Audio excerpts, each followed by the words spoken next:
DMK ஆட்சி அழிக்கிறதுக்காகவே புதுசா ஒரு டீம் இறங்கியிருக்கு. அது வேற எந்த டீமும் இல்ல. டிஎம்கேவோட ஜென்சின்ற இந்த ஒரு கூட்டம் தான். ரீசெண்டாவே டிஎம்கே ஜென்சி மீட்டப்னு சொல்லிட்டு நிறைய ப்ரோக்ராம் நடத்திட்டு இருக்காங்க. அந்த மீட்டிங்ல அப்படி என்னதானா பண்றீங்கன்னு பார்த்தா சம்பந்தம் இல்லாம என்னென்னமோ பேசுறானுங்க, பாட்டு பாடுறானுங்க, நாடகம் ஆடுறானுங்க, என்னென்னமோ பண்ணிட்டு இருக்கானுங்க. மீண்டும் சொல்வோம், நாங்கள் கொத்தடிமைகள் தான். இது கொத்தடிமை கூட்டம் தான். இதுல ஒரு சின்ன புள்ள தாத்தா தாத்தான்னு பாட்டு வேற பாடுது. யோ, அது பையனா பொண்ணான்னு கூட தெரியலையா? இது எங்க தாத்தா சொல்லுவண்ட கெத்தா. பாட்டு மட்டுமா பாடுறீங்க, நாடகமும் ஆடுறீங்க. அண்ணன் வேட்டியை மடிச்சு கட்டிட்டா என்னடா பண்ற? இந்த ஆங்கிள் சூப்பரா இருக்குதுங்க. ஸ்டெப்னி கேப்ல இருந்து வரணும். என்ன இதோட முடியலங்க, இன்னும் இருக்கு. ரீசெண்டா டிவிகே கட்சியில இருக்கிற பெண்கள் இழிவா பேசுறதுனால ஒருத்தனை அரெஸ்ட் பண்ணிருக்காங்க. அவன் என்னன்னா சந்தோஷமா ஓடி வரான். ஐயோ, உன்னை அடிச்சு வான் பண்ணி அனுப்பிச்சிருக்காங்க, ஏன் இனிமே அப்படிலாம் பண்ணக்கூடாதுன்னு.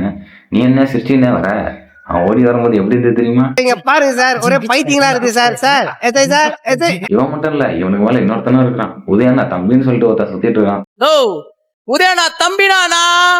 ஆனா இவனுங்கெல்லாம் என்ன நினைச்சிட்டு இருக்காங்க, நம்ம தான் டிஎம்கே தூக்கி பிடிச்சிட்டு இருக்கோம் அப்படின்னு நினைச்சிட்டு இருக்கானுங்க. ஆனா அதான் இல்ல, இவனுங்களால தான் டிஎம்கே அழிய போகுது.